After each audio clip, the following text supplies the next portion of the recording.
Bon, on a tous un téléphone. Tu regardes même peut-être cette vidéo avec ton téléphone. C'est parce que tu es quelqu'un de cool. Et on a tous déjà connu cette sensation avec son téléphone de...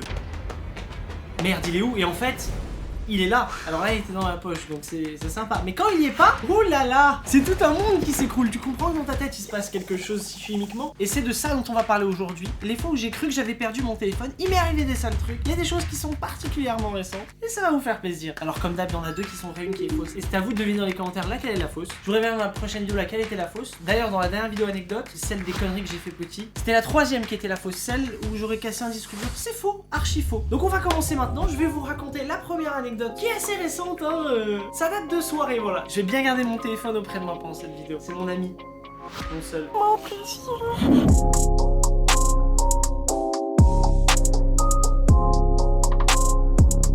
Bon, pour cette première anecdote, ça se passait, ça date de l'époque lycée, donc j'avais 16-17 ans. Et c'était les premières soirées qu'on faisait, je me rappelle. C'était une pote à moi qui avait une grande maison, qui avait fait une soirée, on était vraiment beaucoup. C'était l'époque où j'apprenais mes limites, voilà.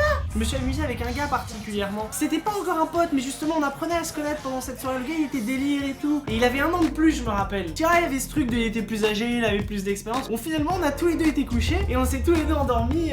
Probablement on s'est réveillés en mode où suis-je? Grosse dédicace à la fille qui faisait la soirée parce que visiblement du coup elle m'a laissé dormir chez elle. Je me réveille, je vois que sur le canapé d'en face il y a quelqu'un d'autre, je me dis putain qui est-ce que c'est? Et là je vois la personne qui se retourne dans son sommeil, c'était Cédric. Yes! Donc je me dis ok, c'est bon. Et là je commence à du coup me dire bon il est quelle heure? J'essaie de chercher mon téléphone, je ne trouve pas mon téléphone. Je cherche dans la pièce où on était, y a rien, y a pas de téléphone. Je réveille Cédric, gros, appelle mon téléphone, j'ai pas mon téléphone, non me dis pas que je l'ai perdu. On essaye de l'appeler, y a rien qui sonne. Bon, premier réflexe, ça c'est le bon réflexe à avoir si tu perds particulièrement un smartphone qui est connecté en réseau. Sur l'iPhone j'avais localisé mon téléphone. J'essaye de me connecter sur le téléphone de Cédric à l'application, je me connecte à mon compte et là je vois mon téléphone apparaître sur la carte. Il était à, je dirais, un peu moins d'1 kilomètre, même pas. Enfin, franchement, ça se faisait à pied, quoi. Donc, il est 5h30 du matin, 6h. Il fait froid, on est en décembre, hein. On se réveille, enfin, vraiment, gueule de bois. Et on se dit, gros, maintenant, on va aller chercher mon téléphone. On sait où il est, mais on ne sait pas qu'est-ce qui va se passer, quoi. Là, on s'embarque dans l'inconnu. À ce moment-là, grosse dédicace à Cédric. Il a été solidaire, il m'a suivi. On y allait ensemble. Là, je disais sur le chemin à Cédric, on avait peut-être 15 minutes de marche, 20 minutes de marche. J'ai dit, putain, mec, le gars qui a volé mon téléphone, oh, on va le tuer, hein. Et je commençais à devenir un fou dans ma tête. Parce que je me disais, c'est forcément quelqu'un de la soirée. Il a profité de moi, le bâtard. Et en plus, j'étais bien accompagné. Cédric musclé. Et il est malin, t'inquiète. On arrive devant une sorte de bâtiment. On est malin, on va regarder les boîtes aux lettres. On va essayer de voir s'il y a un nom qu'on reconnaît. On tombe sur le nom de famille d'un gars qu'on connaissait. C'était ce gars dont je vous ai parlé avant, qui avait un an de plus et tout sympa, que j'apprenais à connaître à la soirée. Je me dis, mais quel enfoiré. On sait qui c'est, on sait comment il est. Enfin voilà, là on commence à dire, oh, on va le soulever le gars, mais il est sérieux. Et en fait, on sonne. Ah ça me bute. Là il faut se dire qu'il est 6h30 du matin, hein. On sonne, mais vraiment en mode bonjour, tu vois, pas content. Et en fait, c'est le père du gars qui nous ouvre. Sympa le mec. Franchement, on commence à lui expliquer la situation. On lui dit voilà, on est vraiment embêté. Apparemment, c'est votre fils qui a le téléphone. Et là, le gars, il commence à s'excuser, dire putain, il a déconné. Je sais pas ce qu'il a fait hier. Je suis désolé. Et il vient, il me dit écoutez, je vais aller voir dans sa chambre. Je vais regarder ses poches. Je vais voir s'il y a le téléphone. Je vous le ramène. On attend 5 minutes avec Cédric. On se regarde en mode putain, mec. J'espère qu'il y a le téléphone. Je vois qu'il bip là. Hein. Moi, je peux le faire sonner. S'il galère à le trouver, j'y vais avec lui. Hein. Le père redescend et il revient avec mon téléphone. Il s'excuse. J'ai appelé le mec le lendemain. Il s'est excusé en me disant écoute, j'ai vu qu'à un moment tu faisais n'importe quoi. À un moment apparemment je marchais dans l'herbe, je me suis allongé, j'ai fait tomber mon téléphone. Et en fait il a pris mon téléphone en pensant me le rendre. Et lui-même ne connaissant pas ses limites aussi. Même s'il était plus âgé, c'était censé être la sagesse. Bah non, il aurait gardé le téléphone. J'ai bien voulu le croire, voilà. C'était une sacrée histoire. Et franchement j'avais l'impression d'être dans un film. De voir le truc sur la map et de devoir se déplacer pour aller le chercher. Normalement même si tu le vois sur la carte c'est fini. À la rigueur il est à 300 km.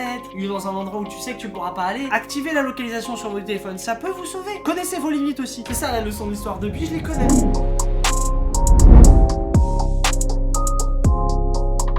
Alors pour cette deuxième anecdote, je suis moins fier de moi. C'était il y a 3 semaines, j'étais chez le dentiste. Donc je vais chez le dentiste, voilà, bonjour madame. On me fait attendre dans la salle d'attente. D'un moment je vois que j'attends pas mal et tout, donc du coup, comme tout le monde, je sors mon téléphone. Je lisais des trucs, Twitter, comme d'hab. Et puis à un moment vient mon tour, on m'appelle. J'y vais, ok. Je vais dans la salle du dentiste, je pose mon manteau sur une des chaises qu'il y avait dans le bureau et je m'assieds sur la chaise qui fait tant peur à certaines personnes où il y a des outils et tout. Bref, je fais mon rendez-vous, sympa, ça se passe bien. Vous devriez faire un détartrage monsieur, merci du compliment. Et là je vais pour aller prendre mon manteau sur la chaise du bureau de la dentiste et je commence à avoir le réflexe tout de suite de chercher mon téléphone et je ne trouve pas mon téléphone. Au début je reste calme, je me dis j'ai dû le poser sur la chaise, j'ai dû le mettre dans mon manteau, c'est pas grave. Je vais chercher dans mon manteau, je me dis gros calme-toi, tu sens que le truc il monte et tu dois te dire à ce moment-là, tu dois convaincre ton cerveau que non tout va bien, reste calme. D'ailleurs j'ai appris que c'était un dentiste qui était plutôt pour les enfants, c'était le dentiste que j'allais voir quand j'étais enfant. Je ne le trouve pas au bout de 3 bonnes minutes, ni dans mon manteau, ni dans mes poches, ni par terre. Je le dis à la dentiste, voilà, je sais pas où j'ai mis mon téléphone, où est-ce qu'il est, est-ce que vous pourriez m'aider? Elle me dit ok on va aller les chercher, est-ce que vous l'auriez pas laissé dans la salle d'attente? Je dis oui c'est vrai que la dernière fois que j'ai utilisé c'était dans la salle d'attente. Je vais dans la salle d'attente et là c'est là où j'ai déconné. J'aurais pu faire pire mais j'aurais pu faire mieux. Et là je vois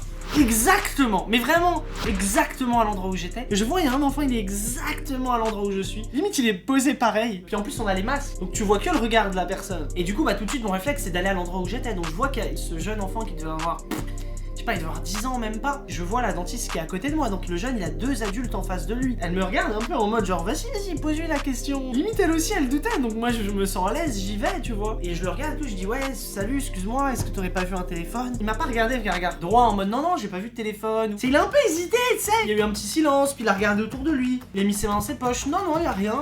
Et du coup ça a instauré un doute tu vois. J'ai commencé à regarder par terre, tu sais, à faire un peu genre, tu sais je le croyais pas tu vois. Je dis non sérieux, il est où?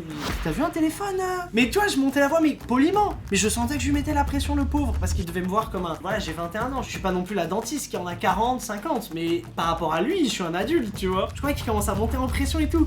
Puis je commence à lui poser la question 1 fois, 2 fois. Puis là je vois que il y avait pas de téléphone. Il commence à stresser, puis je dis ok y a pas de souci, passe une bonne journée. Du coup là je me dis putain j'ai pas mon téléphone. Je continue à chercher dans la salle d'attente. Je revais dans la salle du dentiste. Et là la dentiste lui vient l'idée de me dire mais vous l'auriez pas laissé sur la chaise longue où je me suis occupé de vous. Là je vais sur la chaise et je vois qu'il y a le téléphone. En fait en m'allongeant, peut-être c'est un peu ce qui s'est passé dans la première histoire. Mon téléphone est tombé de ma poche parce que j'ai des grandes poches. Il a glissé, il est resté gentiment sur le siège. Je suis désolé frérot. Non mais en même temps t'avais vraiment un air suspect hein. Quand on me pose des questions, regarde les yeux dans les yeux hein.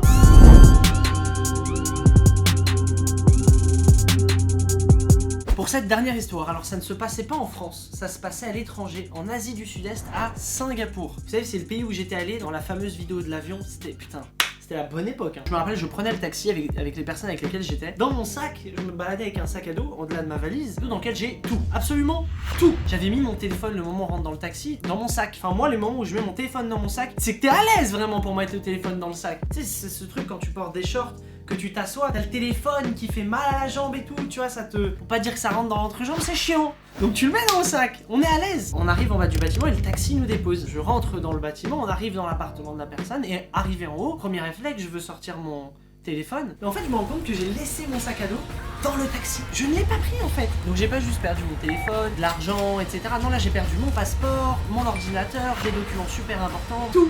Et dans un pays étranger, tu vois. Et donc là, tout de suite, panique. Je n'ai pas pris mon sac à dos. Je communique à la personne locale en lui expliquant la situation et là, elle me dit écoute, t'inquiète, on va parler aux personnes du parking qui regardent les arrivées des taxis. On va lui expliquer la situation. Quand on commençait à descendre, je mettais mes chaussures. J'étais déjà en train de penser à apple.fr, acheter un téléphone, me dire comment je vais faire pour mon ordinateur, aller à l'ambassade pour le passeport, enfin c'était fini. On parle avec la personne qui s'occupe du parking, la personne me dit écoutez, est-ce que vous avez le reçu du taxi? Et en fait, la personne qui avait payé le taxi, elle a un reçu, et sur le reçu, il y a la plaque d'immatriculation du taxi. Moi j'entends ça, je me dis oh, là il y a moyen, là il y a quelque chose qui peut se passer. La personne qui était avec nous, évidemment, n'avait pas gardé le ticket, enfin elle l'avait jeté, tu vois. Et donc du coup on est en mode putain, on est fucké là, en fait on avait une opportunité de retrouver le truc, surtout qu'on aurait eu la plaque d'immatriculation. Mais non. Et donc du coup la personne du parking nous dit écoutez c'est pas grave, est-ce que vous vous rappelez de la compagnie de taxi? La personne locale avec laquelle on était s'en rappelle. Elle a appelé la centrale de taxi de cette compagnie là et elle a demandé à tous les taxis qui étaient dans la zone, qui étaient passés justement par ce bâtiment là, par ce parking là, s'ils avaient pas un sac. Et oui, il y en aurait qui a répondu à l'appel. Et alors il était déjà en course, et donc déjà normalement c'est-à-dire qu'il y a eu un client qui est passé, le gars n'a pas pris le sac, génial. Du coup le gars il a fini sa course au calme, il a dit écoutez j'arrive dans 1 heure. Il est arrivé 1 heure plus tard, il a déposé le sac.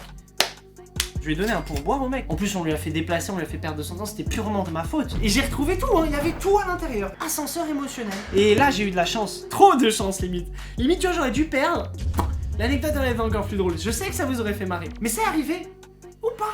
Si ces anecdotes vous ont plu, cliquez sur le pouce bleu, ça vous prend 2 secondes. On se retrouve vendredi prochain à 18h03. Abonnez-vous pour ne pas manquer la prochaine vidéo. Putain, j'ai de la chance en vrai. Ça, j'ai peur là. Il va m'arriver un truc de merde du coup. Oh, faut que je fasse gaffe à mon téléphone. Faites attention au vôtre. Do it like this. I've been on the ground like this, like this, like this. Do you like this? Don't nobody do you like this, like this, like this. This is my shit. You be like, this about as good as it gets. Do it like this.